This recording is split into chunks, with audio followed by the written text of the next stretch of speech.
నువ్వెప్పుడైనా శాపాలని పంచుకోవడం అనే మాట విన్నావా? ఏంటి శాపాలను గూడా పంచుకునే వాళ్ళున్నారా?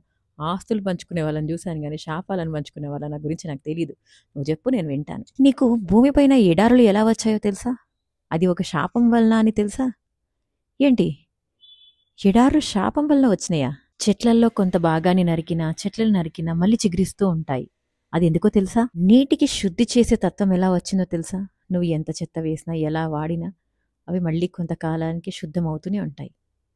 వర్షం వల్లనే కాదు, ఇంకో కారణం కూడా ఉంది. ఆడవాళ్ళకి నెలసరి రావటానికి కూడా ఒక శాపమే కారణం తెలుసా? ఆడవాళ్ళకి, చెట్లకి, నీటికి, భూమికి ఇవన్నింటికి శాపాన్ని పంచుకోవడం వల్ల వాటి వలన కొన్ని వరాలు కూడా వచ్చాయి. శాపాలు ఎందుకు పంచుకున్నారు? ఎవరు పంచారు? శాపాలని పంచింది మాత్రం అందరికీ ఇంద్రుడే. కానీ ఎందుకు పంచాడు? ఏం జరిగింది? ఇవి తెలుసుకోవాలంటే మరి ముందొచ్చే వీడియోస్ని చూడండి. చూడాలంటే ఎస్జేఆర్ డివోషనల్ని ఫాలో అవ్వండి, లైక్ చేయండి, సబ్స్క్రైబ్ చేసుకోండి. ఇంకేం ఆలోచిస్తున్నారు? నొక్కండి లైక్, సబ్స్క్రైబ్, ఫాలో బటన్లని. రేపు మరి వీటన్నిటి గురించి తెలియాలి కదా.